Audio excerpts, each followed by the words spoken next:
Hello. Okay. Hey, Bob. Oh, No all the bullying. little things that connect us. Sorry, I didn't have my headphones in. How are you? I'm good. It's took down my snowy driveway background and I put Paris up. Not being able to go to Paris for spring break. Oh, I know. Gosh, I want to get out of town. I can't quite imagine getting on a plane yet. I'll get there maybe once I'm vaccinated, but Right. yeah, I'm missing travel a lot. Yeah. It's like what is there to look forward to? Right. Like I used to use that to look forward. Are you traveling somewhere? No, we were talking about his background and how he was covering up his snowy driveway with a picture from Paris. With Paris, Yeah. spring break 2 years ago. I remember you got that very nice jacket and tie combo. Yes. Right. It was very, you look good in that. I'll tell you, when I was vice provost, I traveled continually. And I don't miss it. Mm.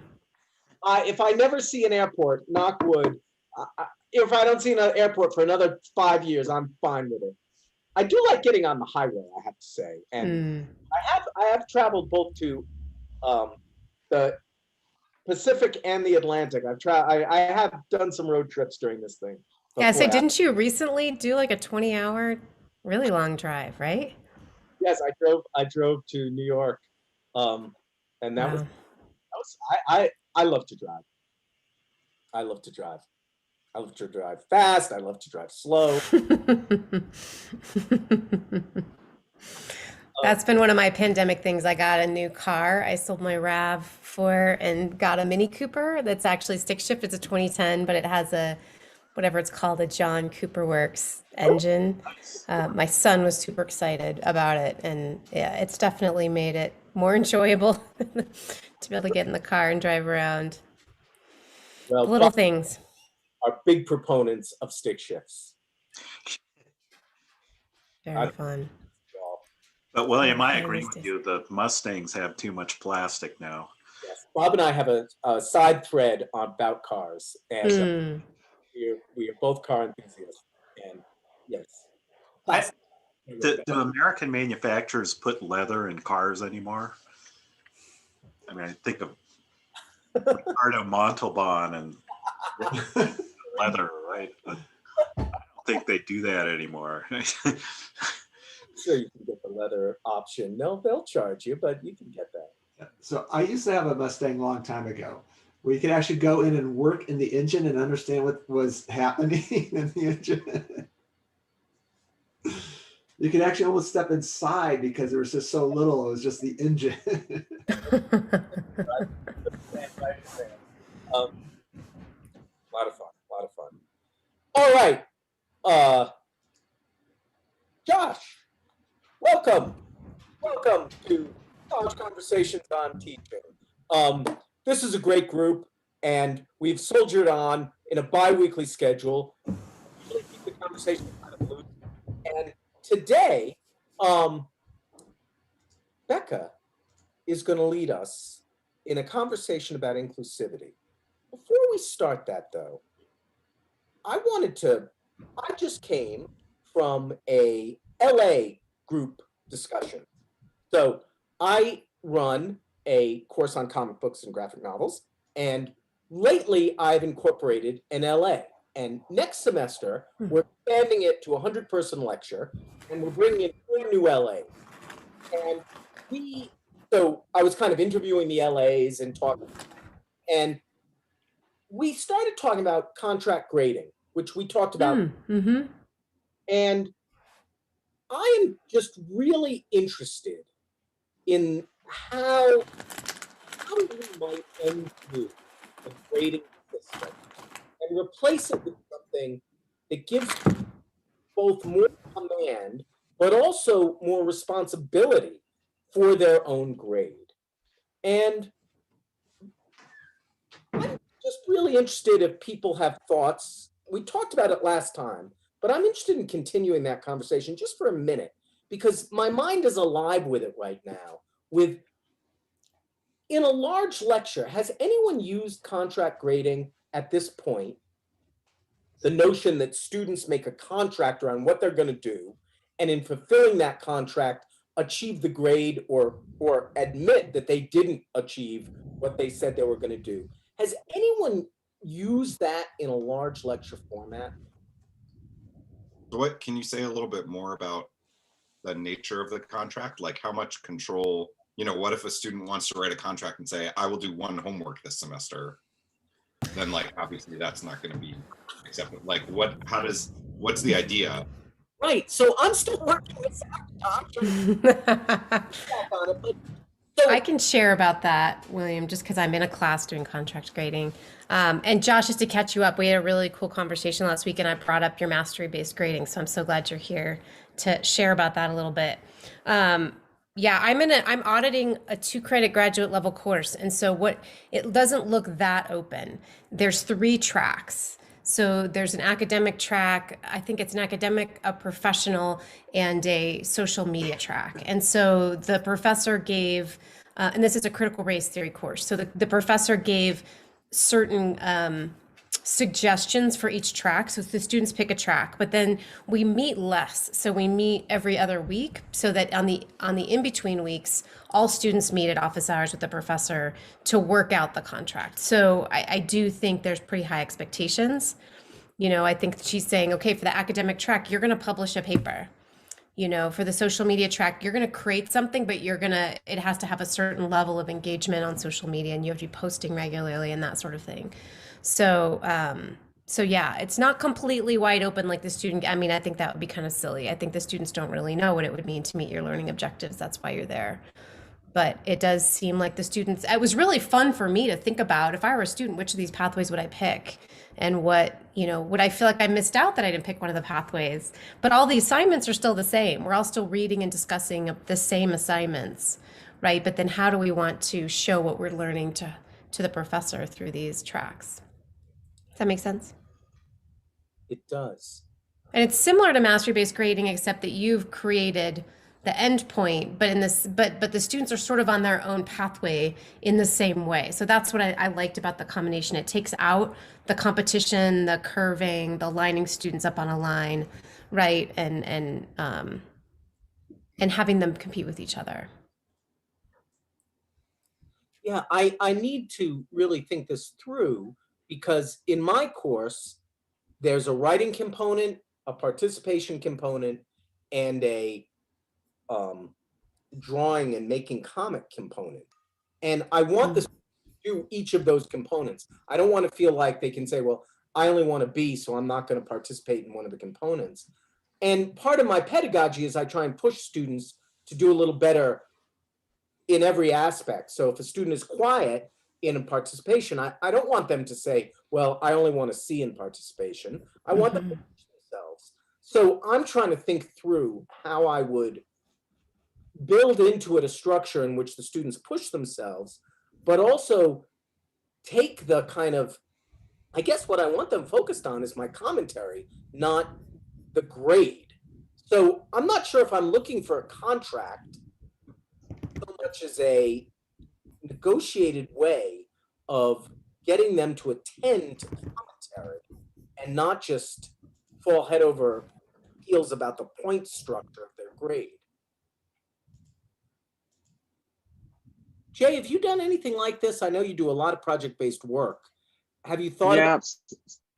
So I haven't done anything contract-based like this. I guess what came to mind when you were speaking about that, William, was, well, you're trying to take the grade away from you. You're trying to get the learning separate from the grade a little bit and have people be wanting to do the learning, but now we're falling back on the thoughts around, okay, but we're going to change this contract and we're going to change then then they're just going to not do all the things we want them to do because there still is a grade associated with it.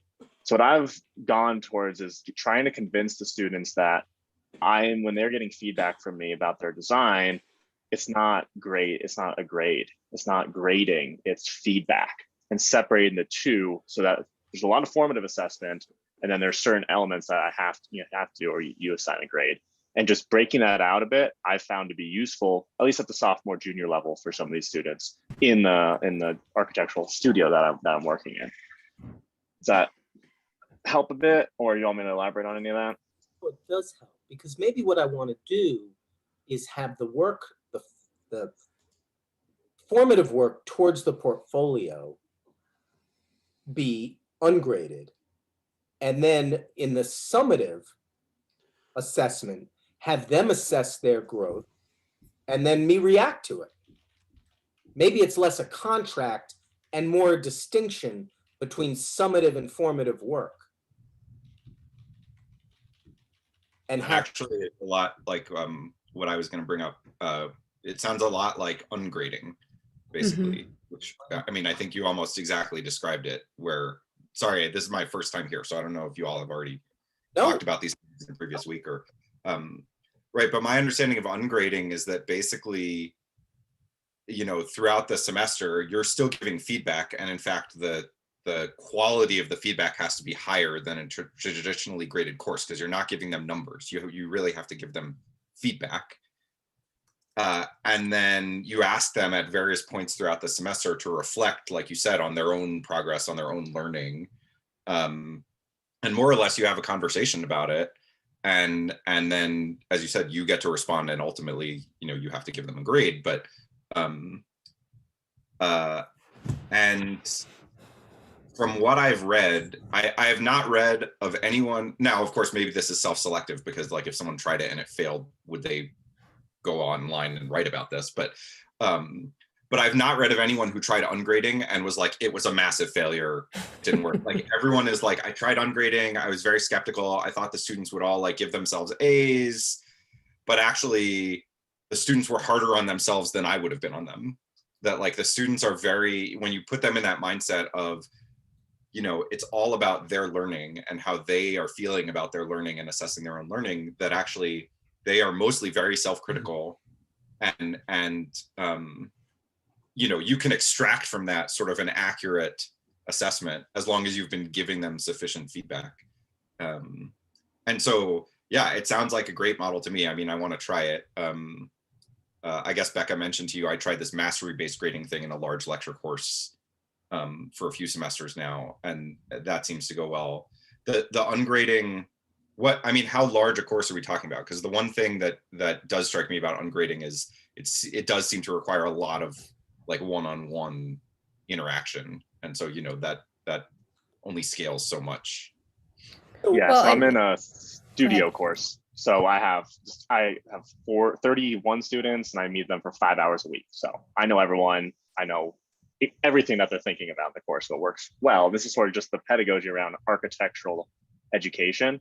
It's pretty much ungrading from the start. I don't know how well it would translate to, you know, a larger technical engineering based course. Well, that's what I was going to say. Is I think what I remember from my conversation with Josh about mastery-based grading is that it was really important to be grading process rather than product, right? So, because you were trying to avoid cheating, where they could just look up code and paste it in. So to get a sense of mastery, to say I've mastered this topic, I have to show you my process, which is harder. It's harder to grade, and it's harder to have the manpower. Didn't you have a lot of people helping you grade that course? Yeah.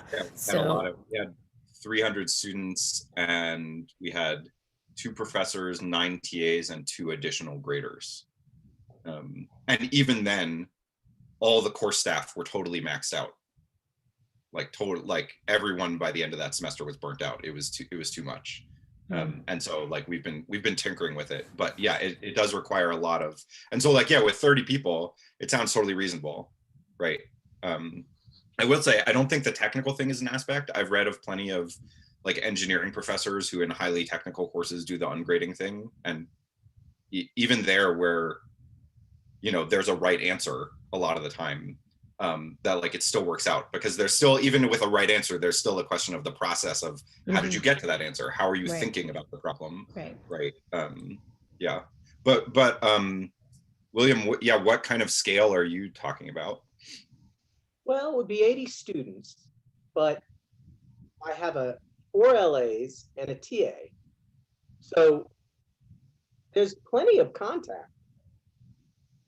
The LAs have taken your course before? They have. That's good.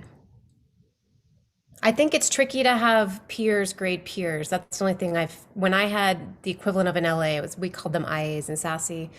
I didn't quite feel right about them grading quizzes or grading things because the whole point of the peer to peer was to create that relationship and that trust. And once they started grading students, they started getting this attitude of, I know better than you. And they'd the way they would talk to the students would start to break down that relationship for me. I mean, not to discourage you, but I think they're amazing supports to the class. I'm just not sure they can be graders effectively. Program, they're not allowed to grade their peers. Yeah. But Yeah. they get my comments, and the reason I deploy these is there's drawing and creative aspects to this course that essentially I cherry pick these masterful student artists who are also thoughtful people and articulate, and I use them to get in there and help students figure out how to draw, because so much of drawing is just fear. People are afraid, oh, I can't draw, so I'm not going to. But really, if you have someone who can say, like, you know what, you can draw. It invariably 99.9, 100% works out. So this is wonderful. Joe, I wanted to welcome you to our coffee clatch here. We've had some ongoing conversations. Description looked interesting. I just listen for a while and see what you're talking about. Well, we've been talking about Kuskin's ideas on grading, and I think part of it, actually, this whole thing comes out of the conversation Bob and I had way back when we started the MOOC Masters in Electrical Engineering, where we started asking why about very basic structures. Why 3 credits? Why have admissions policies at all? Why have the degree be the goal and not course kind of self-curating, student self-curating courses within the degrees? And I guess I've moved on to thinking about why have grading. And it's never something I've enjoyed at the end of the semester, though commenting on papers I could do I enjoy that. So asking why about basic things seems to me really important and interesting. So that said, thank you for indulging me in this latest flight of fancy. I want to turn to Becca and have her kind of lead a somewhat structured discussion about inclusivity in the classroom and multiple voices and hearing voices. And I think this would be useful, and particularly useful in that these are recorded, these sessions, and this could be a kind of reference point for further conversation and further thought. So Becca, putting you right on the spot here. Please. Sure. Is it okay that I follow up on one more grading thing? Because I'm just curious since Josh is here. Is that all right? And then I'll jump into that. Okay. Because the why grade thing is fascinating to me. So one thing that Keith brought up last week, because Josh, last time we met, we talked a lot about PassFail systems. Like, what are different ways to ungrade? And PassFail is another thing to think about. And so Keith was bringing up, what if, I have a course and I have a summative final project that's really important to me, but students have gathered enough points to pass, so they just opt out, right, of that final thing where I want to see them bring everything together. So I was just curious if you saw in your course that students, once they sort of felt like they'd gathered enough mastery topics, just kind of checked out, or did you feel like you saw them engaged for the whole course, or if you had any strategies around that? Yeah, so I actually had 2 different experiences, 2 different times I ran it with slightly different setup. So one time they really could have gotten all the points they needed for an A, maybe 3/4 of the way through the semester if they had done sort of everything perfectly. And of course, the students who are doing everything perfectly are very self-motivated. And so for the most part, they continued and they got like way more points than they needed to get an A. And they did, the optional final project, even though they didn't need to and whatever. And then of course, students who didn't still needed the points. And with the mastery grading in a different semester where we didn't have a final project, we set it up so that to get an A, they could effectively miss something like 2 weeks worth of material. And we saw a small cohort of students where like in the last 2 weeks, but to be fair, this was last spring. So this was when we went online in the middle of the semester for the lockdown. And so at the end of the semester, you know, there was a cohort of students who were like, I've gotten my A, I'm checking out. Like I have other coursework to do. I have other stuff going on in my life. And I was like, that's fine, right? Like it's a global pandemic, right? But no, my experience was that students who are headed for an A are often very self-motivated and do it anyways. And it's just, if you really want them to do the final project, you just have to set up the grading scheme so that more or less they have to do the final project, right? That, and yeah, otherwise you kind of, and there was one semester where we thought we had set it up well and we hadn't, and a lot of students opted out of things that we didn't want them to. But like that was the lesson, is like, if there is some aspect you really want them to do, you can even have that be a separate thing where you say, you know, you go back to a more traditional split model. You say, this final project is 20% of your grade. Right. The other 80% of your grade is mastery graded or whatever. And I think that's what Keith said, is it happened during this, it wasn't planned. So that final project, he would have done it differently, right, Keith? I mean, it was because you got thrown. It was the spring, it was the global pandemic, right? Because, you know, Right, I've never yeah. had this situation before, because normally you cannot take this class pass fail. But it was just that, you know, it was offered by the college or the university to pass fail. And I understand, like you said, Josh, it's an economic decision, right? This class, I'm doing fine. I need to spend time over here. So it's an economic decision.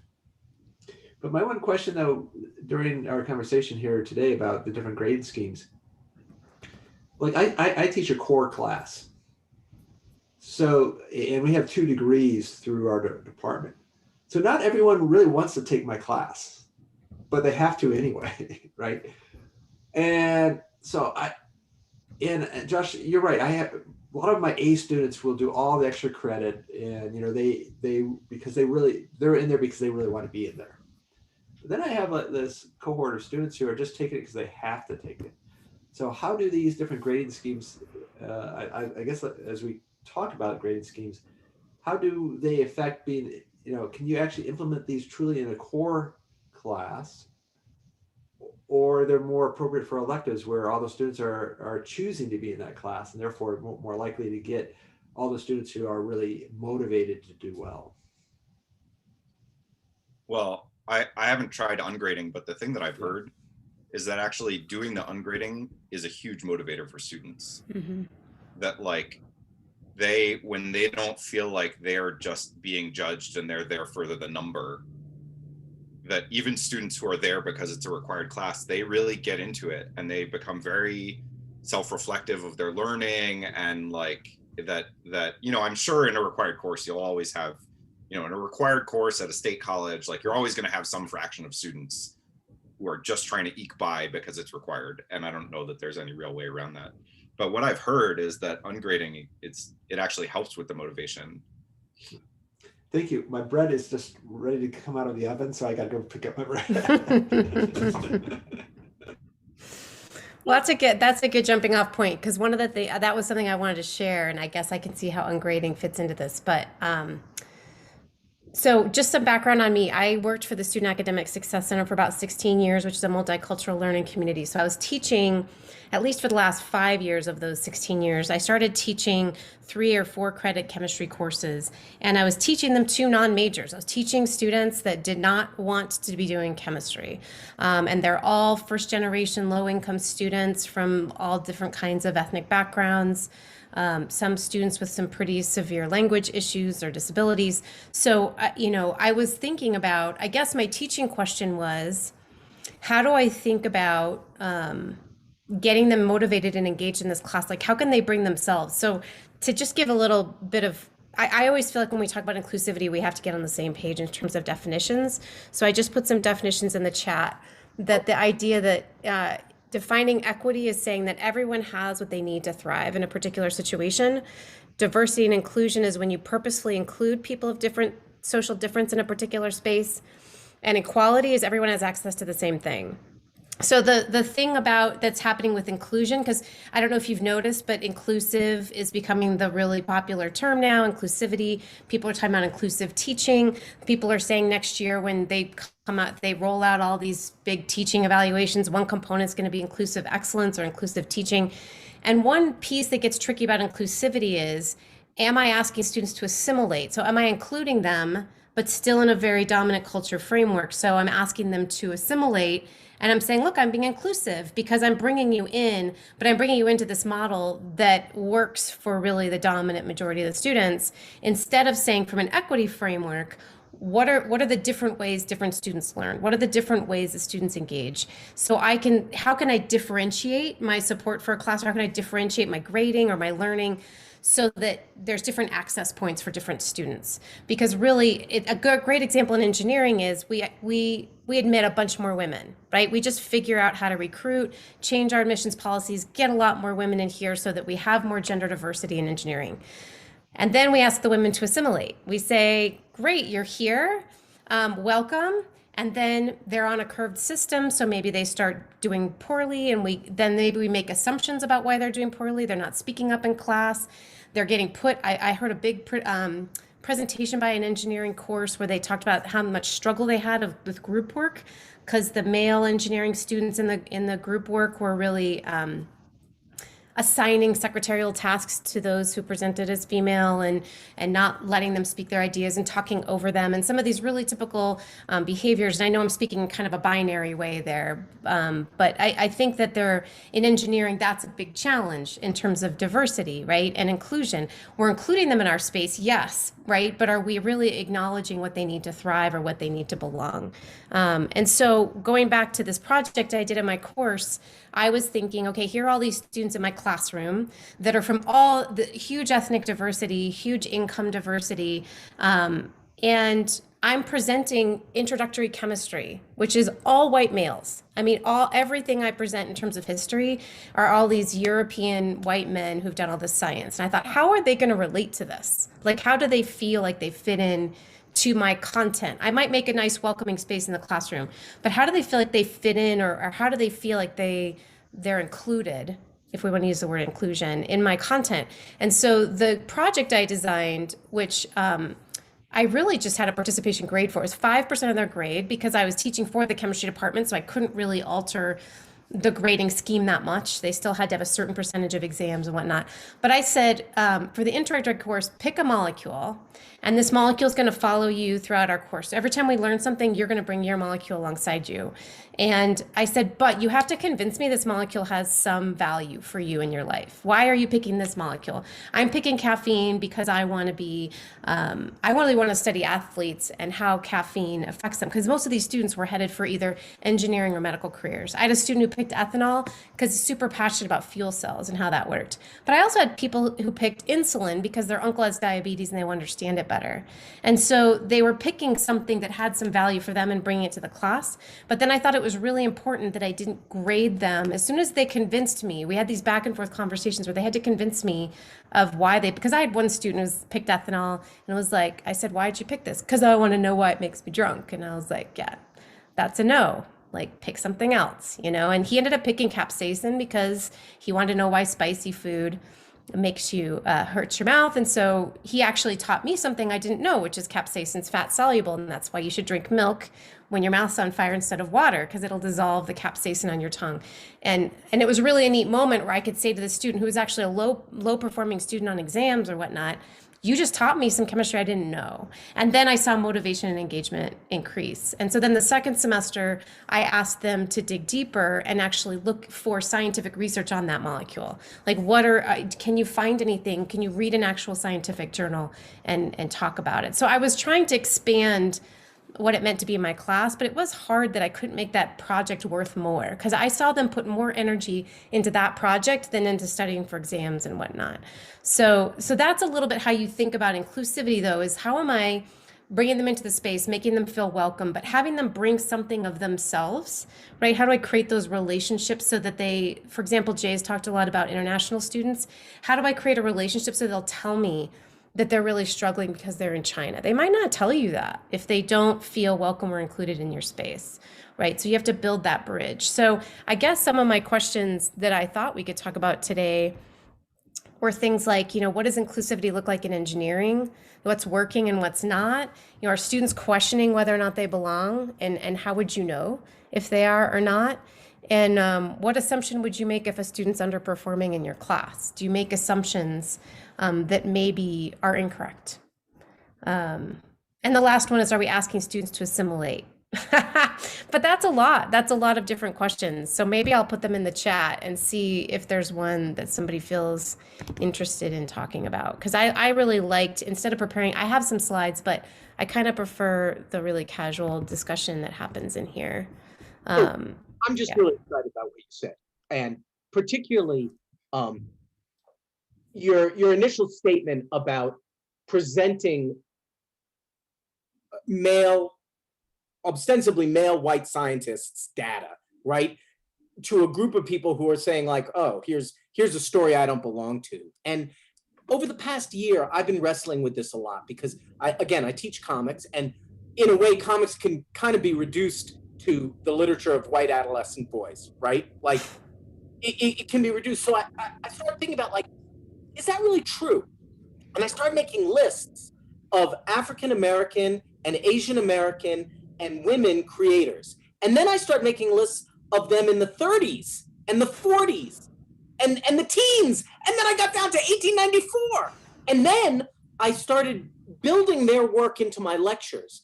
And then what I discovered was that their work was often super racist looking and sexually hyperbolic.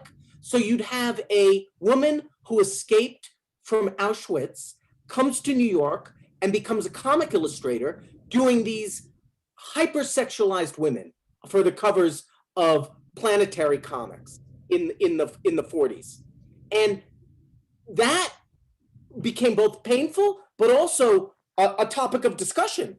Empowerment, exploitation. Do those terms resonate? And why are empowerment and exploitation, how could those two things be married?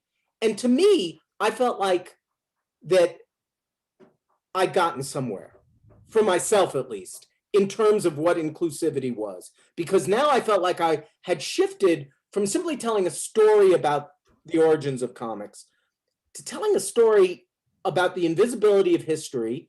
And then when that history became visible, the stakes and the terms of empowerment, which were not simply an easy story of heroism, right? Oh, I'm empowered, but involved all sorts of negotiations that we could recognize. So I'm just extending my story about the riffing off what you're saying, the complexity of realizing history in an inclusive world. And I think that what I like about what you said is a typical first step for scientists is to say, okay, can I represent other scientists? So even if the history involves all these white men, is there a way for me just to show other scientists from different backgrounds and talk about their story and what did it take for them to persevere in this challenging world? And that's like a step forward, but I think it's actually a step deeper to say, and what oppression has happened in my discipline, right? So I was able to uncover some stories where here's this white male scientist that we put up on a pedestal and we've named something after this person. But when you dig deep, it turns out he didn't do any of that work, right? He had the power and the privilege to own the work, but there are a lot of people that worked for or with him that are not represented in the work. And we know some of those classic stories, like the DNA stories. But I think uncovering that makes those students feel welcome because they're aware and they live and think about that history all the time, right? And if it's not spoken to in some way in their education, that they start to feel like they don't belong, It's not ancillary to the content. It is part of the content. Yeah. Because once you assert an inclusive classroom, the classroom becomes a place of identifications and of recognitions, right, that go into knowledge. So I'd like to speak a little bit to that from the background of the history of science, because I think it's really important to so you're right, Becca. I mean, there's a lot of white male players in that story. There's some interesting articles about the Royal Society and the attitudes of the people in the Royal Society of not trusting the testimony of servants. So if a scientist came in and said, I've got this great result I want to show you, and like, do you have any witnesses? Yeah, well, the cook and my, upstairs maid were watching, they don't count. Why? Because they need money. So there it was, the notion was that science could be universally true because it was practiced by people who didn't need the money. So they were above that. And right away, even without talking about, I mean, that doesn't help your problem with race and gender, but it does create a sense of, wow, this really was a privileged activity. Mm-hmm. The notion was that you wouldn't tell the truth if you needed to work. Mm-hmm. Right? Mm-hmm. So it's against all of us. And I think that that's really just valuable to say, yeah, that's, or somebody like Fraunhofer, I mean, I realize that's tending more towards physics than chemistry, but, like he didn't want to share the techniques he had for creating lenses. And when he was visited by Faraday and others, and they said, okay, in the spirit of science, why don't you share this with us? And he said, heck no. And they were indignant. Like, how could you be so base and venal as not to? And he said, yeah, because I'm working for the money. I do need the money, and I'm not going to give you my secrets so that you over there in England can do this. Mm-hmm. Fascinating. It's awesome. I'd love to chat with you more about it because yeah, I actually have a background in the history of science, although I didn't do as much modern chemistry, but we could chat. Well, I'm doing a lot of initiatives with engineering, so I'd love to hear some of your resources for engineering studies as well. Yeah. Well, I mean, to make it clear, my doctorate's in the history of science, and I'm not an engineer at all. So. Gotcha. Okay. Yeah. Thanks. That's really interesting. Nick, I think also. Now I'm on a roll. Now I'm on a history of science roll. I think you can start, like in whatever, introductory that lesson that is, where people, where you talk about what it means to be an element, and that there are different people in different cultures who've had different notions of that. I mean, they're probably more familiar with Aristotle, but the Chinese had 5 elements that were, right, earth, wood, metal, I can't remember them all. And that they were looking, that those notions of elements were built into their worldview as our notion of elements get built into a worldview, than, the new, more modern scientific one. But so.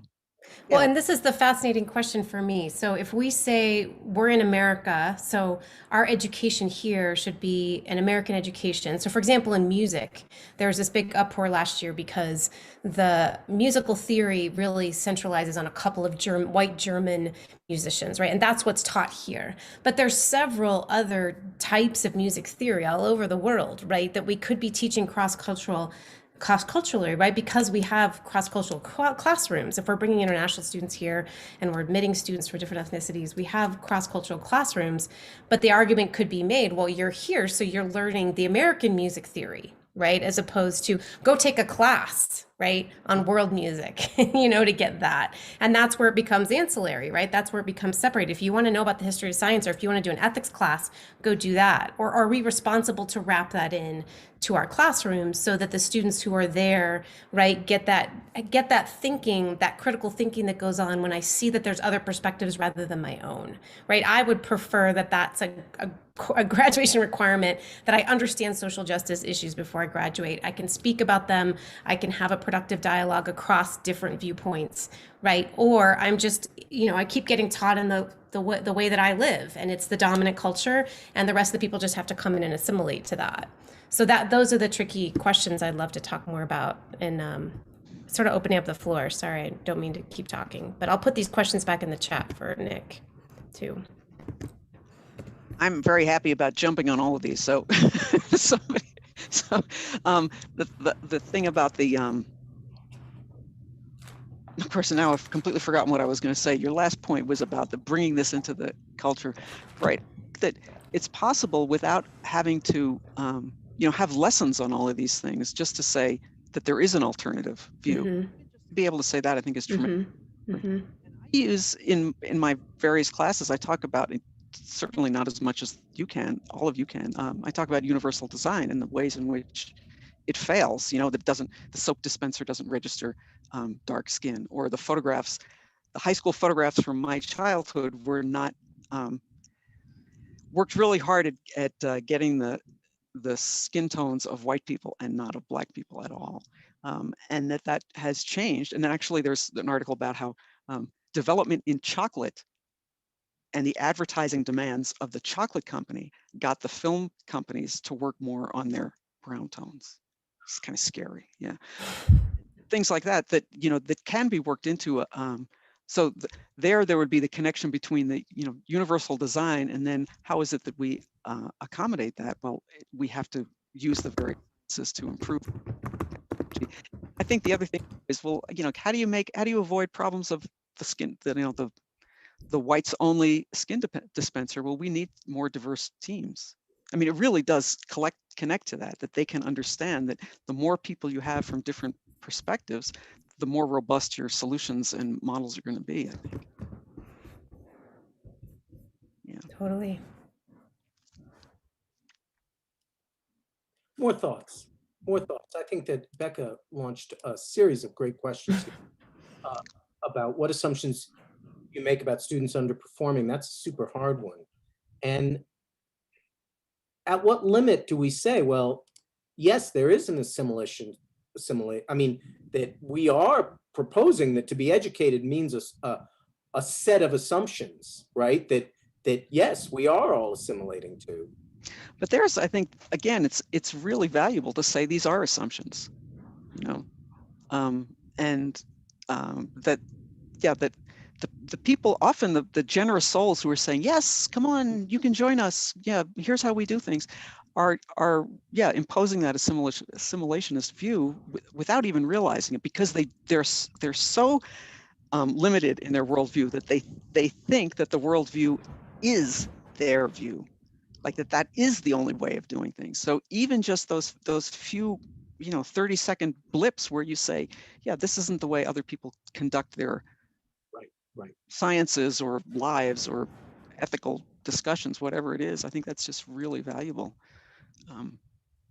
And even just to say something, even to say, okay, class participation counts in this class. Now that's great if you come from a non-Asian culture. If you come from an Asian culture, this is going to be difficult, possibly because of different cultural values. So, you know, that's why we're using the chat, or that's why we're, you know, so that too becomes part of the landscape. I think the emotional and psychological landscape for the people who are in the dominant culture to recognize some issues, like that they would never think of you know, an Asian student would never think of asking a question, never think of calling you by name, never think of looking you in the eye, never think of coming to office hours because that would mean they're in trouble, never think of opposing you, forget it. So, and in a discussion class, that's all of those things are critical. So, you know, to make that clear that there's a different world, I think it's just really important for the dominant culture students to get that, to understand that. And to explain why you might want to oppose the professor within the context of a discussion, right? Yeah. That's valuable for anybody. Well, I mean, I use Kant and Mill. Kant, what is very selections from an essay called "What is Enlightenment?" and John Stuart Mill from On Liberty, where a section where he talks about the value of discussion and how important it is to have discussion so that you can hammer out the truth. And I promote those because I'm teaching a discussion class. But when I promote them, I say, let me acknowledge that these are culturally determined values. I am from a culture that values these things, and that in other cultures, this is not how one learns. One learns by observing quietly and watching what the traditional solutions are. And then, since you've got engineering students, you know, even if they're from Asia, they'll say, yeah, I kind of go towards some violation of that because I'm interested in STEM. And we're testing and opposing and doubting and critiquing all the time. So it's a way of sneaking into that. I'm sorry, I spent so much time thinking about these things because I'm teaching a course right now, Global State of Mind, which is on global awareness and helping engineering students see the different ways in which cultural dimensions are shaping their lives and the lives of other people, and trying to understand that so that they can interact more effectively. And I will stop talking. Thank you. One thing that was interesting, Leland, I know someone whose son is at Oxford right now, graduate program. So they're having the complete opposite. They're there and they're told, or by their peers, that if you ask a question during lecture, all eyes are on you, because it's not valued in that academic culture to ask questions during lecture, because the lectures are high paced and there's no really discussion.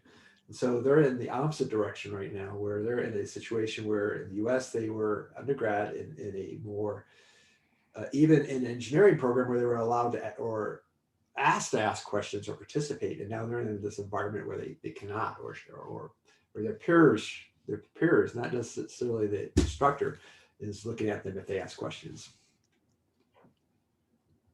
Interesting.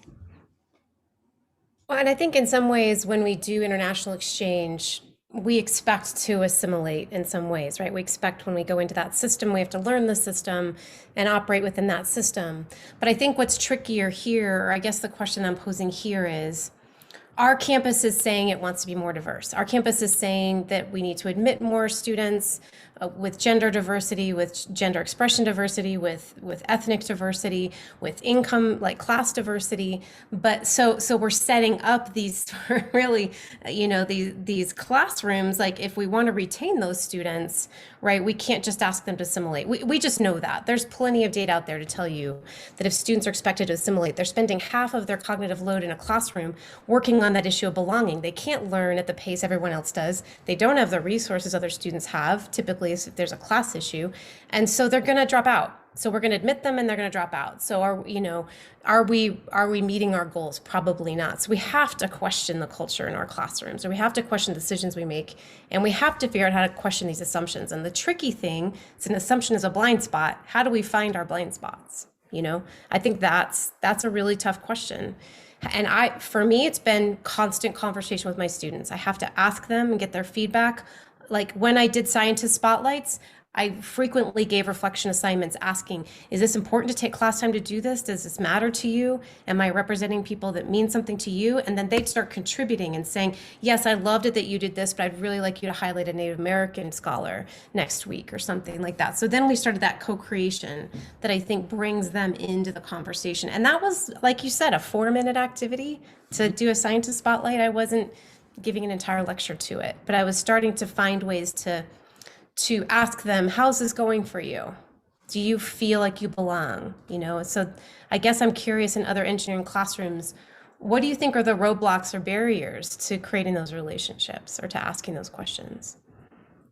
I think, so I wanted to say a couple things, and then actually I have to duck out for another meeting. But one of the things I think is just being aware that we should be asking those questions, right? Like I've seen things where people literally just ask the first homework assignment, regardless of what grading scheme you're doing, it's ungraded. And this, I think, was in like an intro calculus class. The homework assignment was all about their experience of the culture of mathematics, right? And they would ask very explicit things like, do you feel like you belong to a part of a learning culture? Do you feel like you belong in mathematics? Do you feel like you can do mathematics? What has been your experience in mathematics classes previously? And students will write, if you phrase the questions right, they will write very openly and honestly about what are sometimes horrific experiences. And I think part of it is even just being aware that, like, you sort of assume, okay, you're a professor, you sort of, you had whatever opportunities you had and you successfully navigated the system, and to get yourself in the mindset of someone for whom they have faced many different obstacles, you have to ask. And then, so that was one thing, is I'm not sure there is an obstacle so much as just realizing that it's okay to ask and that we should be asking. And then I'll put in the chat, there are a couple exam questions from Francis Sue, who was head of the Mathematics Association of America for a while, that are along these lines that I really liked. I'm sorry, I do have to duck out this week at another meeting, but this has been really great. And yeah, hopefully I'll join you all for future weeks. Thank you for joining us. Thanks, Josh. Thank you.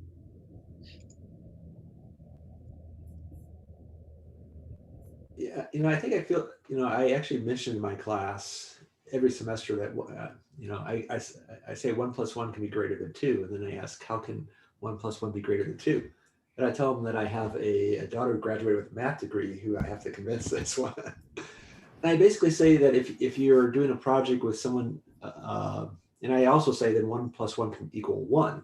And then I go, why is it equal 1? Well, if people have the same view, 1+1 equals 1, right? There's no different views. And so when you're looking for a partner in your project, I say what you should be really doing is looking for someone with different views, because the odds are the two of you can actually come up with a better solution because you have diverse viewpoints. But I guess I only mentioned that in a 15 to 20-minute discussion and not 15 weeks long, right? Sure. So I guess maybe I need to figure out, how do I take what I start off the semester with and propagate it throughout the semester, because I really just do this when they're trying to create teams, right? And then I sort of move on. Well, I like the idea of maybe foregrounding it maybe in your syllabus somehow, that it's more like a value statement for your class as opposed to a one-time recommendation. That's a neat idea. Okay. Yeah.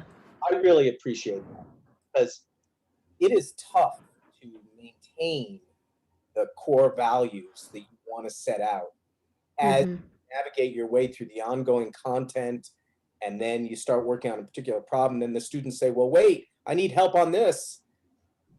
So Keith, I'm just super sympathetic that, you can start out and be articulating things that you agree are valuable, but nevertheless, it's really tough to hew back to them throughout the course consistently.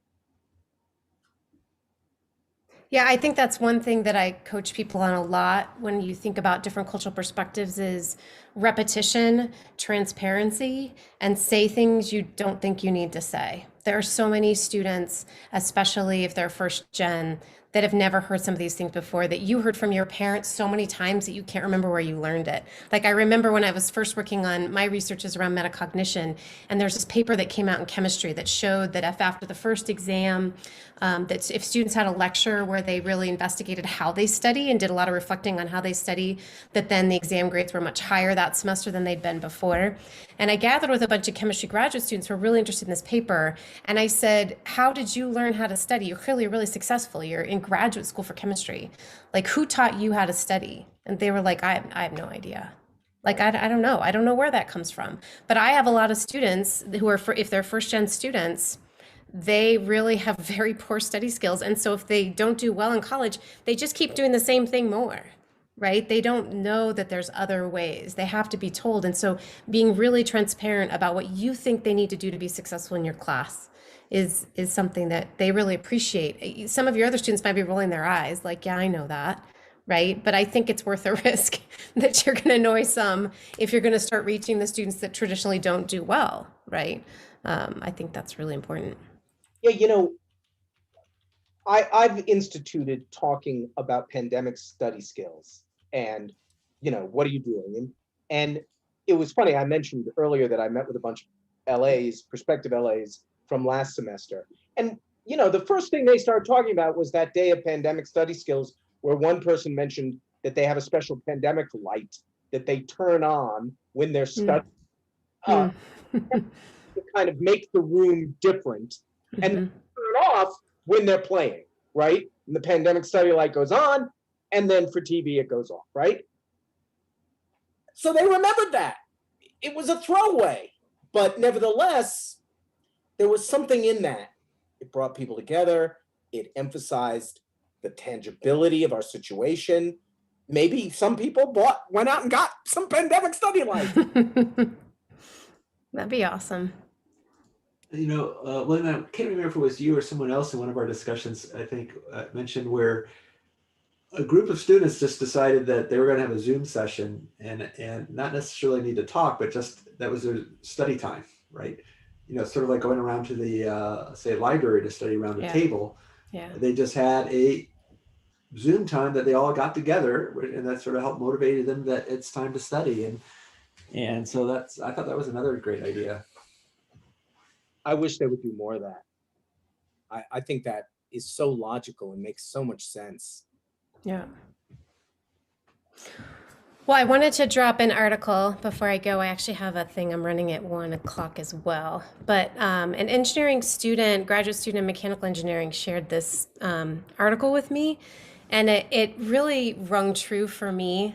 I think a little bit about that project I shared with you earlier, that students, especially that are being encouraged by their parents to support the family, need this altruism or this sort of goal, this cultural goal in their studies more than the white students. So I just thought you might find that an interesting read in terms of, again, thinking about what are the constructs that are going to be able to have us retain a diversity of perspectives as opposed to just admitting them.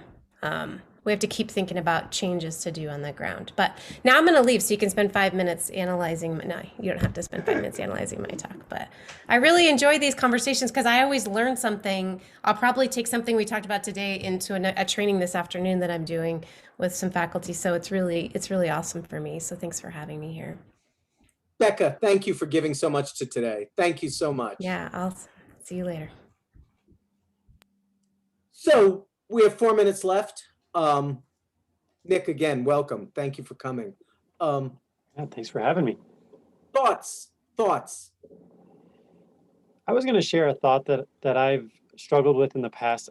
In one of my classes, it's a lot of different projects throughout the semester, and I've transitioned. I've gotten braver over the years, and I've transitioned into more bigger, more challenging topics. Like this semester, we talked about gender issues, we talked about racial issues, and I'm getting more comfortable tackling things like that.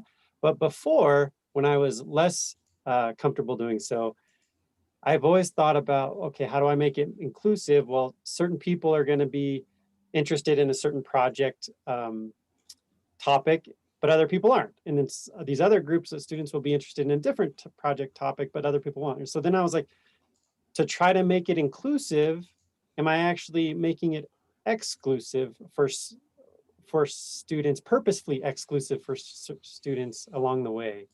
And so that on aggregate, maybe it's inclusive, but within a given project, there's only going to be some people that are interested in that topic. It's vexed. How one opens things up without closing things down is a vexed issue. And the only thing I've come to is keeping channels of communication open with my students. And when I notice someone's not participating or missing, I write them. And it does take more time, and I've tried to prioritize it during the pandemic. But I just ask them, hey, how you doing with this? And that's maybe a wishy-washy answer. But your observation, I think, is very true. Other thoughts? Jay, Bob? Mine aren't fully formed and probably need a lot more time to really get into, but it's just what struck me is if we're trying to bring in a bunch of different viewpoints in our students and our system, but we're trying to incorporate all that into our curriculum and what we're teaching. Yet when they graduate from an engineering degree, especially within architectural engineering, they need to be able to work in this industry, which is what they're training them to do. Right. That industry is not going to be receptive necessarily to all these diverse viewpoints. And so I don't want to do a disservice to my students by not preparing them for the white male dominated field of the building design industry. And I'm just wrestling with that at a really high level of how do we take that. And I can't change the industry as one person. As an institution, we can't change the industry. So what is the best way of tackling that and creating that environment, but then also setting everyone up for success and not just saying, oh, well, you got accepted. We're not going to then help you be successful after the fact. Leland, you're muted. Yeah. Useful. I think it's so important to acknowledge that that's the way the industry is. And even if you just say that, you've done so much good work for them, I think. I agree. I think it's about communication, respectful communication. I think that is the key to inclusivity, that we're all going to blunder. We're all going to blunder, and we've all got content we need to cover that we feel is critical. But respectful communication opens things up, and then put it in the court of the student and let them chew on it. And if you're respectful and honest about it, maybe you can learn something too. My friends, onwards. See you in 2 weeks. Take a Sounds pause. Take a moment to pause. It's going to be good. Onwards. William, thanks so much. This was fun. Thanks. Bye. Bye-bye.